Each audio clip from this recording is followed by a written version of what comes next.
आज हम कक्षा 7वीं विषय विज्ञान एवं प्रौद्योगिकी में अध्याय 3 पदार्थ की संरचना देखेंगे, इनका अध्ययन करेंगे। हम ऐसी कई विधियों के बारे में जानते हैं जिनके द्वारा मिश्रण में उपस्थित विभिन्न पदार्थों जैसे अवयवों के अलग किए जाते हैं। जो अवयव पदार्थों में मिली रहती हैं उनको अलग करते हैं, जैसे बिनना, छानना, क्रिस्टलीकरण, ऊर्ध्वपातन इत्यादि क्या है। ये सब पदार्थों और अवयवों को अलग किया जाता है। इन विधियों में कोई रासायनिक अभिक्रियाएं नहीं होती है। ऐसे पदार्थ जिनके अवयव किसी भौतिक विधि द्वारा अलग किए जा सकते हैं मिश्रण कहलाते हैं, किंतु सभी पदार्थ मिश्रण नहीं होते हैं। कुछ पदार्थ ऐसे होते हैं जिनके अवयवों की भौतिक गुण उनकी विधियों के द्वारा अलग नहीं किया जा सकता, जो क्या होते हैं, शुद्ध पदार्थ कहलाते हैं।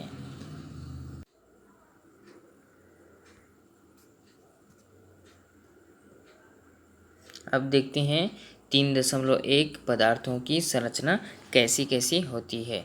पदार्थों की संरचना कैसी होती है। मिश्रण तथा शुद्ध पदार्थों को एक अन्य विधि द्वारा पहचाना जा सकता है। वह कौन सी विधि है। गर्म करने पर उसका अवस्था जो है परिवर्तित हो जाता है। शुद्ध पदार्थों में अवस्था परिवर्तन एक निश्चित ताप पर ही होता है, जबकि मिश्रण में यह ताप अनिश्चित होता है। आप देख सकते हैं, जब शुद्ध पदार्थ को हम लोग क्या करते हैं, गर्म करते हैं, तो उसमें क्या होती है, परिवर्तन जो है निश्चित ताप पर ही होता है। जब हम एक निश्चित टेम्परेचर में उसको गर्म करेंगे तभी उनका जो अवस्था है वो क्या हो जाएगी, चेंज हो जाती है। जबकि मिश्रण में यह ताप जो है अनिश्चित होता है, कोई उसका निश्चित टेम्परेचर नहीं होता है। यह उसमें उपस्थित अवयवों के अनुपात पर भी निर्भर करता है। शुद्ध पदार्थ दो प्रकार के होते हैं, पहला है तत्व, दूसरा है यौगिक।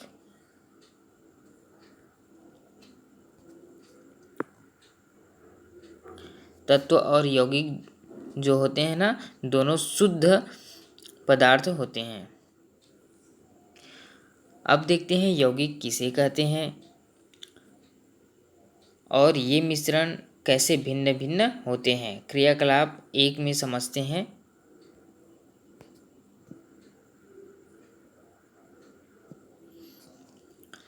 क्रियाकलाप 1 क्या बोलते हैं कि एक बीकर लेंगे और नीला थोथा लोहे के आलपिन और पानी। अब एक बीकर लेंगे, उस बीकर में पानी लेकर के नीला थोथा का विलयन मिला देंगे। जैसे ही विलयन तैयार हो जाएगा तो उस विलयन में लोहे के 4 से 5 आलपिन डाल देंगे और उसके बाद विलयन को 1 घंटे के लिए स्थिर छोड़ देते हैं। अब देखते हैं आलपिन के रंग में क्या परिवर्तन आता है। तो उस विलयन का भी रंग क्या हो जाती है, बदल जाती है। क्यों बदलती है, क्योंकि उसमें नीला थोथा हम लोग डाले रहते हैं और यहाँ आलपिन का रंग परिवर्तित होता है। क्यों होता है, नीला थोथा पाए जाने के कारण उसमें तांबे के आलपिन पर एकत्रित हो जाने के कारण होता है और इस तांबे को नीला थोथा से हम भौतिक विधि द्वारा अलग नहीं कर सकते। नीला थोथा के विलयन में लोहा डालकर तथा तांबा का एक निश्चित मात्रा में प्राप्त किया जा सकता है। नीला थोथा 160 ग्राम हमेशा 64 ग्राम ही तांबा पाया जाता है।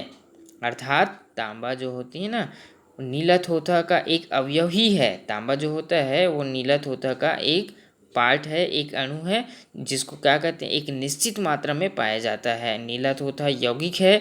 एक यौगिक में उसमें अवयव हमेशा निश्चित अनुपात में ही रहते हैं, जबकि मिश्रण में अवयवों का अनुपात क्या रहता है, निश्चित नहीं होता है, लेकिन यौगिक में उनका अनुपात निश्चित रहता है। दैनिक जीवन में ऐसे बहुत सारे यौगिक जो होते हैं जिसका उपयोग हम लोग करते हैं, पानी, नमक, शक्कर इत्यादि। जबकि मिश्रण के अवयव विभिन्न प्रकार के होते हैं। सारणी 3.1 में हम लोग देख सकते हैं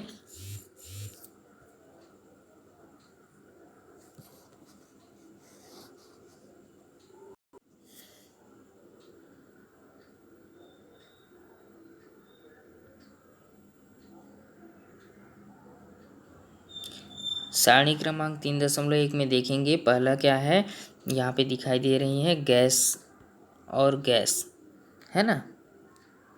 यहाँ पे हम लोग देख सकते हैं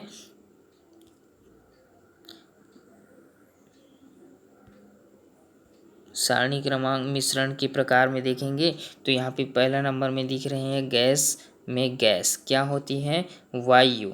मिश्रण क्या होती है गैस में गैस, तो वायु में बहुत सारे ऐसे अवयवी कण जो मिले रहते हैं।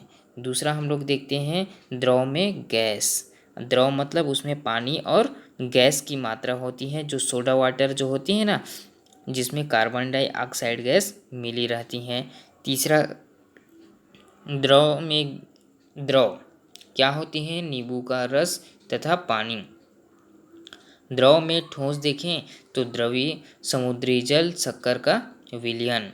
ठोस में ठोस देखें तो मिश्र धातु जैसे पीतल और कांसा ठोस में ठोस मिलाए जाते हैं, ऐसे मिश्रण हैं। और गैस में ठोस ये है धुआं। गैस में क्या होती है, उनकी मात्रा में जो है मिश्रण पाया जाता है जो धुआं में होता है। आगे देखते हैं दूसरे प्रकार के शुद्ध पदार्थ कौन से होते हैं, तत्व कहलाते हैं। दूसरे प्रकार के जो शुद्ध पदार्थ होते हैं जिसमें एक अवयव पाया जाता है, जिसे हम लोग क्या कहते हैं, तत्व कहते हैं। क्रियाकलाप 1 में नीला थोथा से प्राप्त किया गया पदार्थ एक तांबा ही है, जिसे हम लोग क्या कहते हैं, एक तत्व कहते हैं। तत्व में एक से अधिक अवयवी कण जो अवयव रहते हैं किसी भी भौतिक व रासायनिक विधि द्वारा प्राप्त नहीं किया जा सकता। कुछ अन्य तत्वों के बारे में देखें तो लोहा जो होती हैं शुद्ध पदार्थ होती हैं, जिसे क्या कहते हैं, तत्व कहते हैं।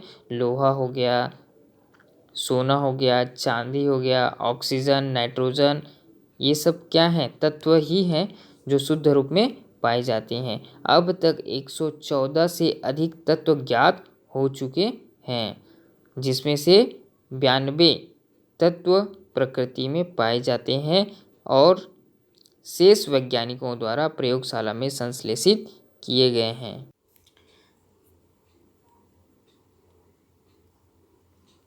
सारणी देखते हैं 3.2, जिसमें हम देख सकते हैं ठोस तत्व कौन कौन से होते हैं और द्रव तत्व कौन कौन से होते हैं और गैसीय तत्व।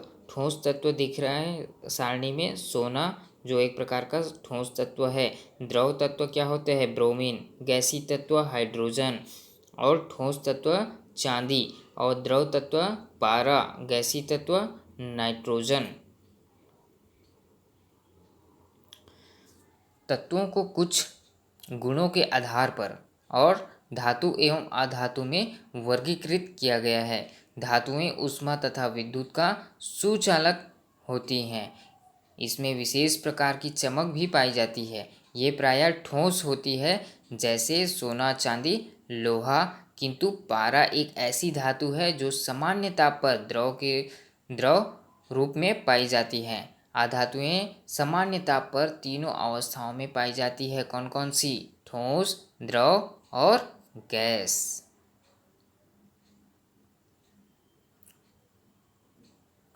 यहाँ पर दिखाई दे रही है कि 3 अवस्थाएं होती है। वो 3 अवस्थाएं कौन कौन सी होती है, ठोस, द्रव और गैस। विद्युत की कुचालक होते हैं। 2 या 2 से अधिक तत्वों के संयोग से जो बनते हैं वो यौगिक बनाते हैं। जैसे हाइड्रोजन ऑक्सीजन के संयोग से एक हाइड्रोजन और ऑक्सीजन के 2 अणु संयोग करेंगे तब क्या बनेगी, हाइड्रोजन और ऑक्सीजन मिलकर के पानी बनाती है, जल बनाती है। तथा कार्बन और ऑक्सीजन मिलकर के, कार्बन और ऑक्सीजन मिलते हैं तो क्या बनाती है, कार्बन डाइऑक्साइड। यदि हम हाइड्रोजन तथा ऑक्सीजन गैसों को मिला कर रख दें तो पानी क्या बनाया जा सकता है, हाइड्रोजन और ऑक्सीजन को मिला कर रख दें तो पानी नहीं बनता। पानी तभी बनता है जब उनके बीच रासायनिक क्रिया होती है।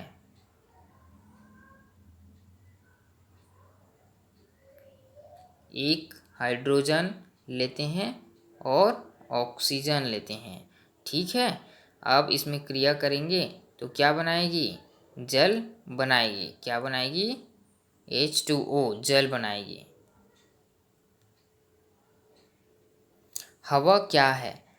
तत्व, यौगिक या मिश्रण। हवा को 200 वर्ष पहले तक एक तत्व माना जाता था, किंतु वैज्ञानिकों ने सिद्ध कर दिया कि हवा तत्व नहीं बल्कि उसमें उपस्थित नाइट्रोजन, ऑक्सीजन, कार्बन डाइऑक्साइड और अन्य गैस का मिश्रण है। तत्व और यौगिक को कणों के आधार पर वर्गीकृत किया गया है। आइए जानते हैं। सभी पदार्थ कणों से मिलकर के बने होते हैं।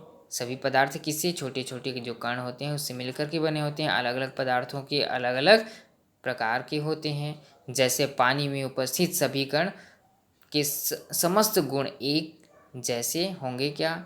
नहीं होंगे। किंतु पानी के कण एवं लोहे के कण के गुण जो है बिल्कुल भिन्न भिन्न प्रकार से होते हैं। यह कण इतने छोटे होते हैं कि अच्छे से अच्छे सूक्ष्मदर्शी में इन्हें नहीं देखा जा सकता। नमक या क्रिस्टल एक ही प्रकार के अरबों कणों से मिलकर के बना होता है। पदार्थ के यह कण अणु कहलाते हैं और अणु एक परमाणु या एक से अधिक परमाणुओं से मिलकर बने होते हैं। किसी भी तत्व में एक ही प्रकार के परमाणु होते हैं। जैसे ऑक्सीजन में 2 परमाणु मिलकर के एक अणु बनाते हैं। प्रत्येक अणु में एक निश्चित द्रव्यमान होता है और उसे उनका आणविक द्रव्यमान कहते हैं। चित्र 3.1 में देखेंगे। यहाँ पर चित्र 3.1 में देख सकते हैं 2 अणु ऑक्सीजन के क्या हो रहे हैं? मिल रहे हैं। ऑक्सीजन के एक अणु मिला करके ऑक्सीजन का फॉर्मेशन कर रहे हैं, ऑक्सीजन बना रहे हैं। 2 अणु ऑक्सीजन के मिलते हैं तो एक परमाणु बनता है जिसे ऑक्सीजन के रूप में देख सकते हैं। यहाँ पर गंधक एक ऐसी तत्व है जिसके एक अणु में समान 8 परमाणु होते हैं। चित्र 3.2 गंधक के अणु में हम लोग देख सकते हैं।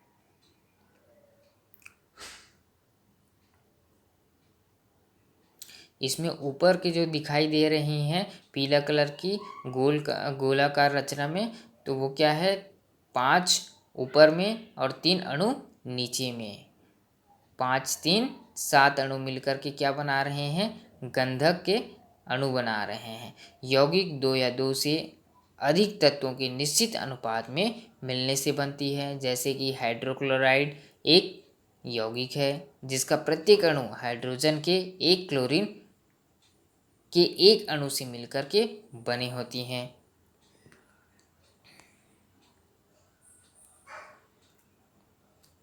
किसी यौगिक का सबसे छोटा कण अणु कहलाता है।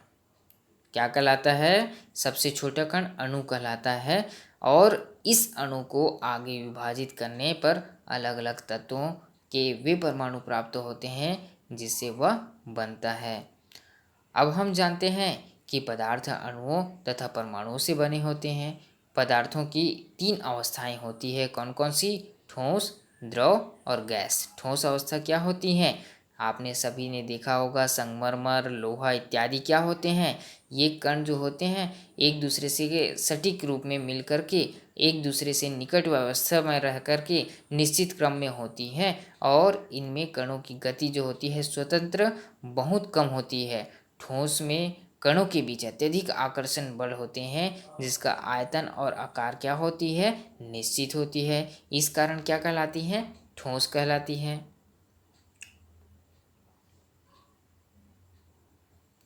अब हम बात करेंगे द्रव की। द्रव के कण क्या होते हैं?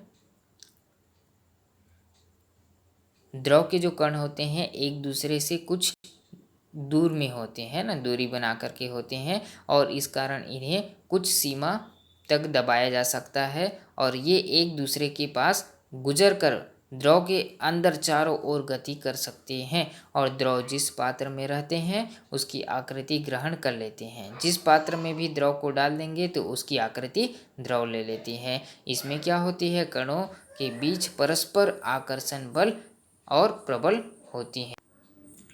चित्र क्रमांक 3.5 में हम देख सकते हैं कि ठोस का आकार कैसी होती है।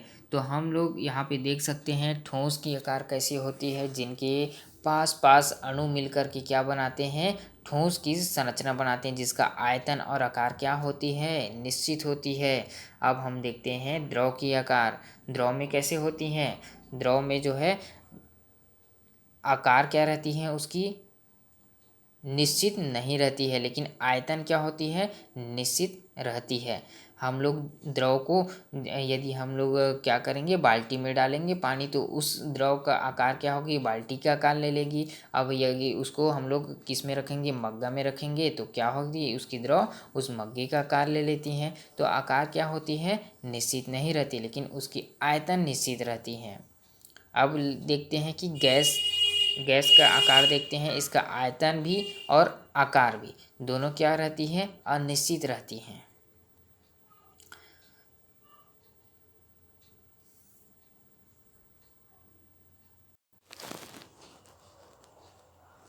यहाँ चित्र 3.6 में कीमियागारों के संकेत दिखाई दे रहे हैं। सोना का संकेत देख सकते हैं यहाँ पर, और चांदी का संकेत देख सकते हैं, लोहा का संकेत देख सकते हैं, टीन, लेड, पारा, गंधक, तांबा और निकेल, आर्सेनिक, एंटीमनी, पानी, खारा नमक, अग्नि और कपूर मुद्रा इत्यादि का संकेत यहाँ पे दिया गया है। संकेत के माध्यम से हम लोग पहचान सकते हैं। आगे देखते हैं संकेत क्या होती हैं, उसके बारे में डिटेल में जाते हैं। दैनिक जीवन में हम आवश्यकता अनुसार संक्षिप्त नामों तथा संकेतों का उपयोग करते हैं। जैसे राष्ट्रीय राजमार्ग, नेशनल हाईवे को क्या कहते हैं, एनएच मार्ग कहते हैं। हम लोग शॉर्ट फॉर्म में क्या बोलते हैं, एनएच मार्ग बोलते हैं। जो सीधा रास्ता होती है उसे नेशनल हाईवे को एनएच मार्ग करके सीधा रास्ता होती है। सीधे रास्ते का निशान आप लोग जब कभी भी नेशनल हाईवे में जाते हैं तो आप लोग को एक निशान दिखाई देती है जो रोड पर रेडियम की लगी होती हैं। अब तक 114 तत्व और उनमें बने लाखों यौगिक ज्ञात कर चुके हैं। हर बार उनके बारे में बताते समय उनका पूरा नाम लेना सुविधाजनक नहीं होता है, इसलिए वैज्ञानिक ने इन तत्वों तथा इनके यौगिकों को प्रदर्शित करने के लिए संकेतों का समूह का उपयोग किया गया है। तो हर जगह क्या होती है, संकेतों के नाम से हम लोग समझ सकते हैं। रोड में जाते हैं तो ऐसा सीधा तीर कमान का जो है निशान दिया रहता है, जिससे हम लोग पता कर सकते हैं कि हमें नेशनल हाईवे में सीधा सीधा जाना है। और हम लोग ये भी देखते हैं कि लेफ़्ट राइट का जो है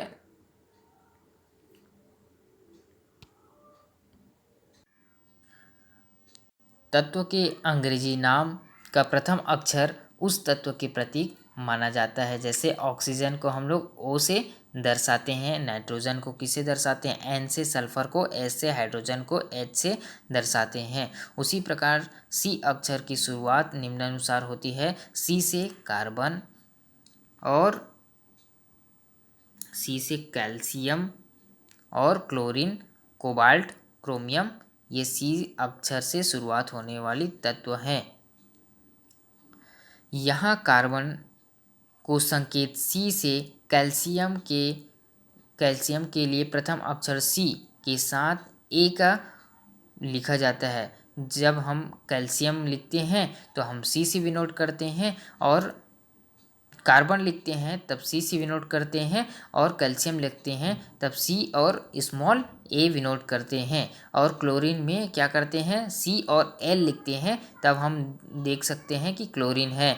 कोबाल्ट सी और स्मॉल ओ, तथा क्रोमियम में C और स्मॉल r लिखा जाता है। आप देख सकते हैं 3.3 चित्र में दिखाई दे रहा है। इसमें एल्यूमिनियम को संकेत में Al से दर्शाते हैं और आर्गन को Ar से और बोरान को B से, फ्लोराइड को F से और हीलियम को He से। इस प्रकार अंग्रेजी नाम के साथ संकेत भी जुड़ा रहता है। अब बात करते हैं आयोडीन।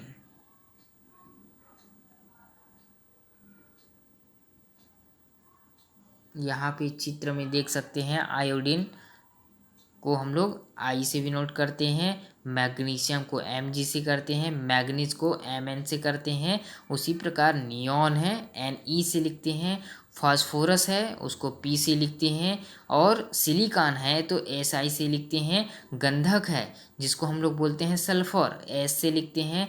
जस्ता जिसको बोलते हैं जिंक, जिसको Zn से दर्शाते हैं। तो कुछ तत्वों के नाम और उनके ग्रीक लैटिन नामों के आधार पर, जैसे कि सोडियम है तो उसको SO न लिख करके Na लिखते हैं। वो क्या होती है, उनकी ग्रीक भाषा है जिसके अनुसार लिखा जाता है, क्योंकि उनका लैटिन नाम नेट्रियम है, इसलिए क्या लिखते हैं, उसके लैटिन नाम के अनुसार ही सोडियम को लिखा जाता है। तो अब देखते हैं कुछ लैटिन नाम के अनुसार तत्वों का संकेत देखते हैं।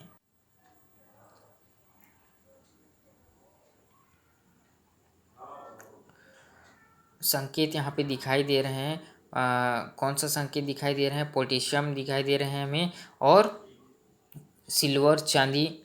तो उसका नाम देख सकते हैं, जैसे कि पोटेशियम P से शुरुआत हो रहा है लेकिन उसका लैटिन नाम किससे है, केरिलियम।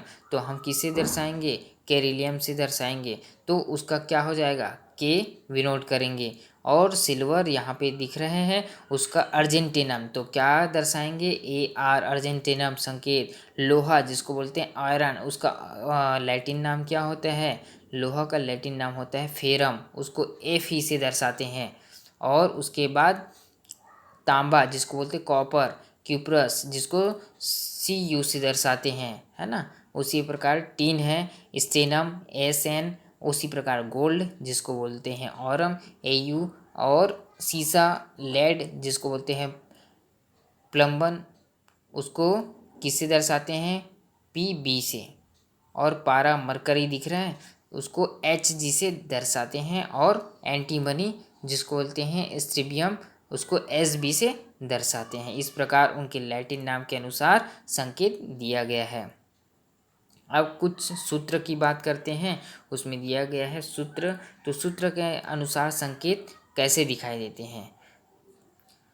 संकेत के द्वारा हम किसी तत्व के एक परमाणु की, जबकि सूत्र के द्वारा किसी तत्व अथवा यौगिक के एक अणु में उपस्थित परमाणुओं की संख्या की जानकारी मिलती है। सूत्र लिखने के लिए अणु में उपस्थित तत्वों के संकेत के पीछे पादंक के उनके परमाणुओं की संख्या लिखी जाती है। कुछ तत्व अपनी सामान्य अवस्था में परमाणु के रूप में कुछ उपयोग किया जाता है। जैसे हम लोग एग्जाम्पल में देखते हैं हीलियम, यहाँ पे हीलियम के एग्जाम्पल देखते हैं। और यह क्या होती है, एक परमाणु से बना, एक ही परमाणु से क्या होती है, बनी होती है।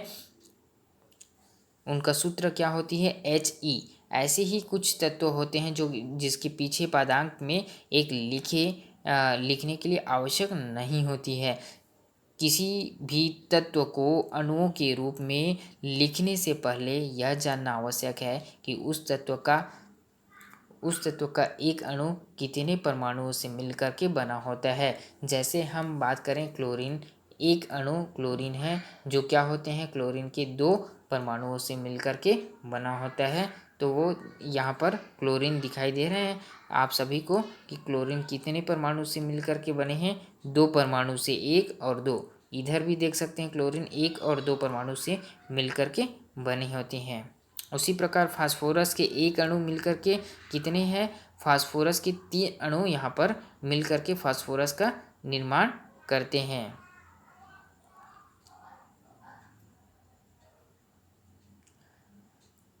किसी भी तत्व के एक अणु में उपस्थित कुल परमाणुओं की संख्या उनकी परमाणुकता कहलाती है। इसी प्रकार परमाणुओं की संख्या देखकर सारणी तत्वों का सूत्र लिख सकते हैं।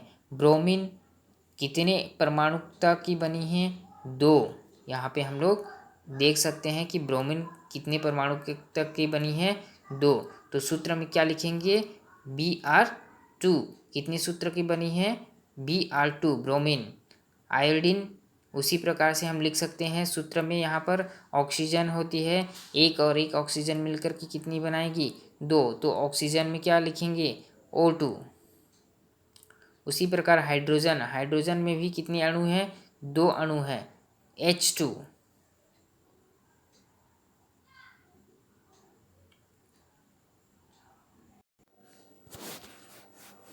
सारणी 3.6 में हम देख सकते हैं कि यौगिक और तत्व जिससे बना है, परमाणुओं की संख्या और सूत्र। जैसे यहाँ पर सल्फर डाइऑक्साइड लिखा है तो तत्व कितना है? S। परमाणु संख्या कितना है? 1। तो S क्या रहेगा? 1 ही रहेगा। O कितना है? 2 है। तो क्या लिखेंगे? S2। उसी प्रकार हम देखेंगे यहाँ सल्फ्यूरिक अम्ल लिखेंगे। सल्फ्यूरिक अम्ल कितना है? H का H कितना है? 2 है। तो H क्या हो जाएगा? 2। सल्फ्यूरिक अम्ल में H कितना है? 2 है और S कितना है? 1 है। तो S लिखेंगे और उसके बाद O जो है कितना है? 4 है। तो क्या हो जाएगी? H2SO4 क्या हो जाएगी? सल्फ्यूरिक अम्ल H2SO4। उसी प्रकार नाइट्रिक अम्ल देखते हैं तो नाइट्रिक अम्ल में क्या है? H कितना है? 1 है। H कितना है? 1 है। तो यहाँ H 1 ही रहेगा और N कितना है? 1 है। तो N क्या रहेगा? 1 ही रहेगा। और O कितना दिख रहा है यहाँ पर? 3। क्या दिख रहा है? परमाणु संख्या O की 3 दिख रहे हैं। तो HNO3 क्या बनाएगी? नाइट्रिक अम्ल बनाएंगी। उसी प्रकार सोडियम हाइड्रोक्साइड, सोडियम हाइड्रोक्साइड में परमाणु की संख्या कितनी है? यहाँ परमाणु की संख्या क्या है? दिया नहीं है। तो हम लोग को लिखना है कि Na कितनी है? यहाँ पर N और A 2 हो गई। N क्या हो गया? 1 और A हो गया। तो यहाँ पे कितना? 2। और O क्या है? H 1 है और H भी क्या है? 1 ही है। उसी प्रकार हाइड्रोक्लोरिक अम्ल का देखते हैं HCl। तो हाइड्रोजन कितने हो जाएगी? H क्या है? 1 और Cl कितना है? 2। Cl भी C1 और L1। अब आगे देखते हैं क्रियाकलाप 2। क्रियाकलाप 2 में देख सकते हैं आवश्यक सामग्री दिया गया है। लौह चूर्ण, गंधक और परख नली गर्म करने का साधन दिया हुआ है। एक परख नली ले लेंगे, उसमें क्या रखेंगे? लौह चूर्ण और गंधक को लेकर के गर्म करेंगे। तो हम देखेंगे कि उस पदार्थ को जब क्रिया होगी, क्या क्या पदार्थ डाले हैं? लौह चूर्ण और गंधक। जब दोनों की क्या होगी? लौह चूर्ण और गंधक का जो मिश्रण को हम लोग गर्म करेंगे तो क्या बनाएगी? एक नया यौगिक का फॉर्मेशन कर लेगी, नया यौगिक बनाएगी। तो उसमें आयरन सल्फाइड कहते हैं। क्या बनेगी? आयरन सल्फाइड बनेगी। और जिस प्रकार परिवर्तित कर देते हैं तो भौतिक और रासायनिक गुण क्या हो जाती है? चेंज हो जाती है। और यह रासायनिक जो है परिवर्तन होती है, क्योंकि अभिक्रिया के बाद एक नया पदार्थ बन जाता है। एग्जाम्पल में हम लोग देखते हैं आयरन, Fe आयरन दिखाई दे रहे हैं यहाँ पर। Fe आयरन प्लस सल्फर, नया तत्व क्या बना यहाँ पर? FeS iron sulphide. उसी प्रकार दूसरा हम लोग बात कर सकते हैं कि carbon plus oxygen. Carbon plus oxygen में क्या बना? Carbon dioxide.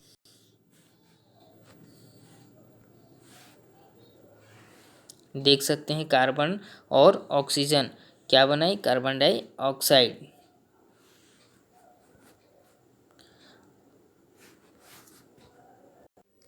देख सकते हैं कि किसी रासायनिक समीकरण को तीर के चिन्ह बाईं ओर से पदार्थ अर्थात जो क्रिया में भाग ले रहे हैं अभिकारक कहलाते हैं। तीर के दाहिनी ओर भाग ले रहे हैं तो बनने वाले पदार्थ को उत्पाद या क्रियाफल कहते हैं। तीर जिस तरफ तीर चिन्ह के दोनों ओर यदि अभिकारक तथा उत्पाद एक से अधिक है तो उसके बीच क्या लगाते हैं, प्लस का चिन्ह लगाते हैं। आप एग्जाम्पल में देख सकते हैं यहाँ पर। तो हम लोग जोड़े कहाँ पर, Fe जो आयरन है प्लस S, हम लोग तीर का मान लगाए, गर्म किए, क्या बना, नया अभिकारक क्या बना हमारे पास, उत्पाद क्या बना, FeS। Fe क्या है, आयरन है, और S क्या है, सल्फाइड है।